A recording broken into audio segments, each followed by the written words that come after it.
Hey guys, and here we are back with another one, and as promised, here we are with the U9-H and the U1. And this video, it's not a comparison, but we are going to talk about these two machines, where they stand at. We will try to understand where the U9-H comes from and where the U1 comes from. And for that type of question, which is the U9-H the upgraded version of the U1?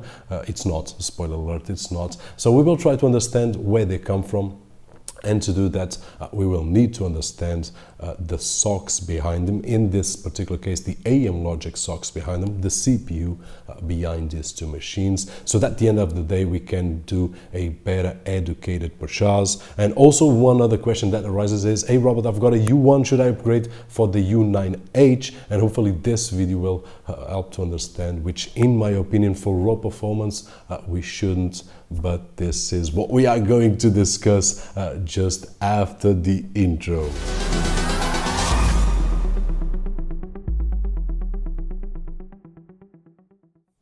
And we are back. So as I said on the intro of this particular video, we are going to try to understand better these two machines. But as I said, for raw performance and all the tests that I did here, there are the individual reviews. Before we begin the video, I will also like to mention, especially for those that are trying to figure out which machine should you get at this moment, because we have the U1 available, which was released last year, and we've got the U9-H available, released last week.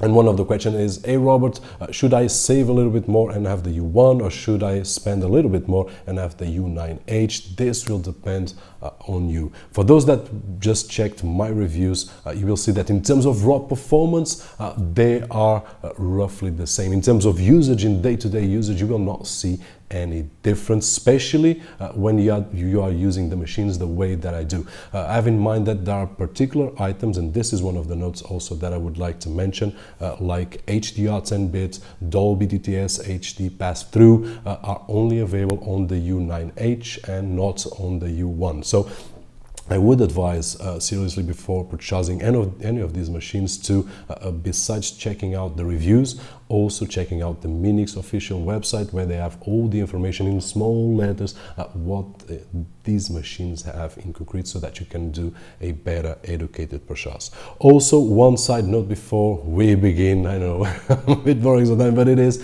in terms of the Android version, it is important, especially for someone that wants to install a lot of apps. Don't forget that the U1 has the Android 5 version, Lollipop, and the U9-H was released with the Android 6 version, Marshmallow. Now, there is a huge improvement, at least in my opinion, which is in terms of storage. The Android 6.0 can use our external storage, like the SD cards, to take advantage and expand our internal storage and install apps. So let's say, for example, that you have 16 gigs of storage in the U9-H, and you insert an SD card with 32 gigs, you will have 48 gigs available, roughly 48 gigs available for apps and games and so on and so forth. On the other hand, on Lollipop, we will only have the 16 gigs that comes, because that limitation is a operating system limitation, in this particular case the Android. So this is one of or two things very important before deciding these which one to purchase on these two machines: the operating system that they come,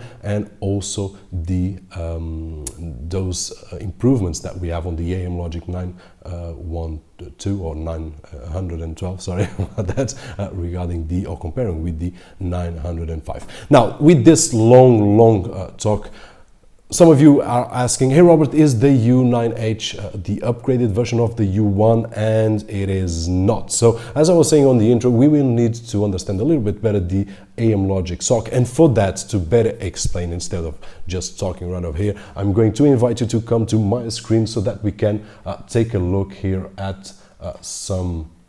And here we are with some pages that I did prepare earlier. Now, this is from the Wikipedia. I will post all the links that we are going to check right over here. I just want to show you something right over here, which is the AM Logic S802, S805 and S812. These were the last generation SOCs, and now we are with the generation of the S905 and S912. There are also a few machines with S905 X, but we are excluding that right now. You can spend more time reading. Now, in this graphic right over here, we can check and forget about all this info. We will get that in just a few seconds. We can see that the S802 was present in the Minix X8, and the S812 was present on the Minix X8H Plus. And I've got the X8H Plus right over here, as you guys can see, X8H Plus. Hopefully you can see right over there. So the S812 was featured, was featured on the X8H Plus, which was a great machine. Still is a great machine. Unfortunately, it is on KitKat 4.4.2. I would honestly, just a side note, I would honestly like to see the operating systems to be upgraded, but unfortunately we don't see that in any brand at this moment, except with the NVIDIA, which they do. I do have the NVIDIA Shield that came with Lollipop and now is with Nougat, so version 7.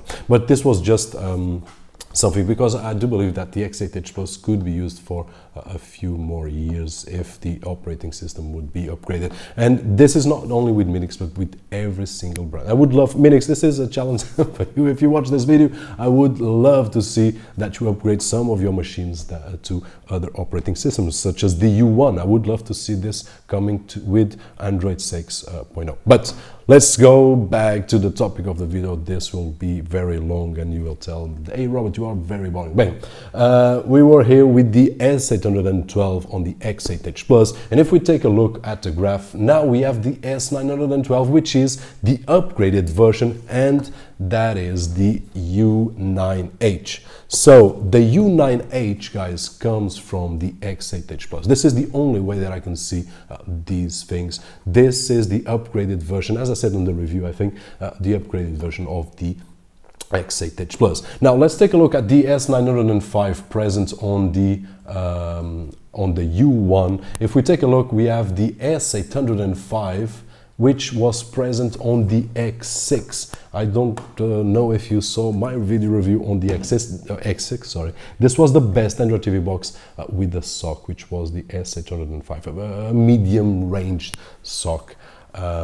But it was present on the X6. There was an X7, if you are wondering, hey Robert, you have the 6, you have an 8, you have a U1, you have a 9, where's the 7? There was a 7, the Minix X7, probably available for sale as well, but with the Rockchip 3188, which is a SoC that I don't know if it was a good choice or not, but well, let's move ahead. It's not part of this lineup. So this, as you can see, guys, as you can see here, it is the versions that were predecessor to the U1 and also to the U9-H. So this is a direct replacement for this one, and the U1 is the direct replacement for the X6. This is how I see things. Now, to understand a little bit better these upgrades, let's go back to the screen and see and forget about this graph, and let's take a look at, well, we could take a look at the AM Logic official page, but we are going to CNX software websites. I will post these links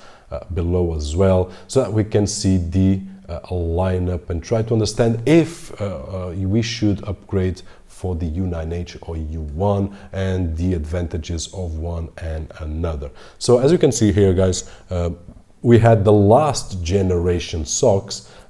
This was a dual core SoC. I did had one machine, the WeTech Play, I believe it had this dual core. It was a great machine for the TV experience, but for heavy duty apps it was not so good. So there were the Minix X5 Mini, I believe it had this SoC as well, so it could play videos up to 1080, sorry, 1080, but in terms of resolution, to work really well, we had to downgrade to 720 and so on and so forth. So weak CPU right over here. And then we had the S805, which was a medium SoC. And this is one of the points that I would like to reach is the S805 when came out, a quad-core SoC, it was a medium SoC, and then we had the S812, and let me just put these two aside by now.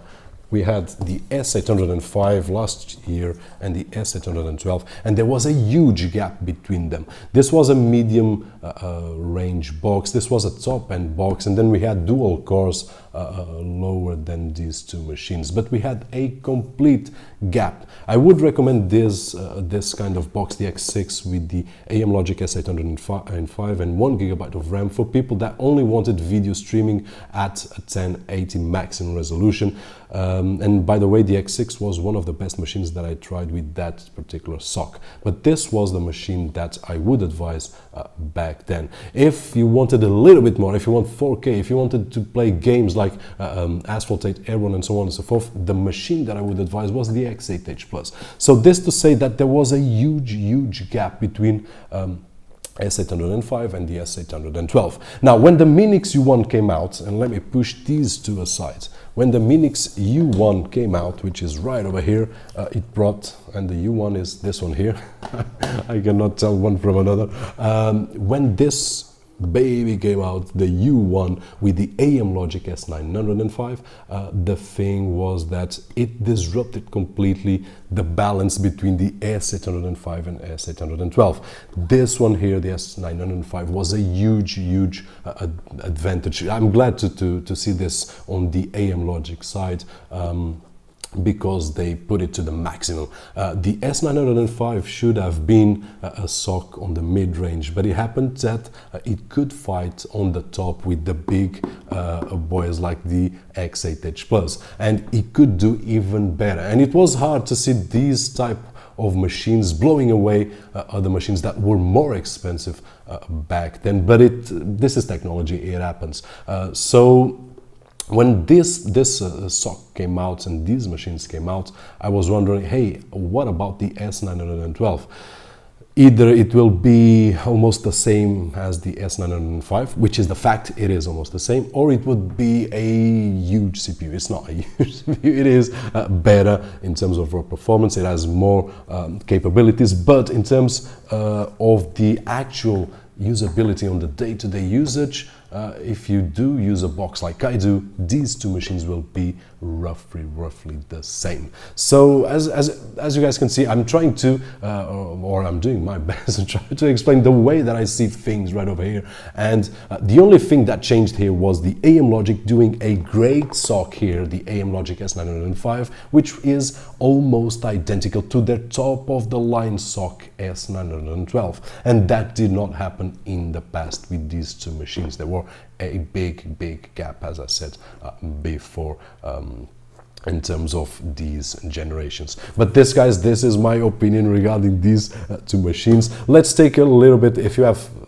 are still here and if you have the patience, let's go and take a quicker look here on the AM Logic S812 and S805. As you can see on the specifications here, S805 only for 1080 and the S812 to 4K. And one of the things that we have in mind back then was, if it was good for gaming, it was good also for video playback at 4K and so on and so forth. So one thing was hand in hand with the other. Now, if we take a look, and you can read this afterwards, but if we take a look now on the same page as CNX software, by the way, thanks, and I will leave the links down below using your graphs if you ever watch this video, of course, but the links will be there, the credits too. And if we take a look here, the AM Logic S905 in terms of comparison with the S912, and let's forget these in the middle. Actually, only the S905X was released for box. I am not aware of any box using this one. I think it was discontinued, and the S905M also, but I'm not sure. Let's forget about these and talk about the S912 and S905. As you can see here in black, there are the differences between them. So in terms of RAM, we will not notice anything, and then we have the video decoding as well, not that different, and the Ethernet, PHY, I don't even know what this means. I should have researched, but I didn't. Sorry about that. And then built-in stereo DACs. Okay, so we have improvements in terms of audio, in terms of Dolby Vision, HDR10, gaming box. Here it says gaming box, but we could also use the S800 and S905 as a box. So as you can see very quickly is that they are very similar to one to another in terms of the S905 and S912 in comparison to these two older ones, S805 and S812.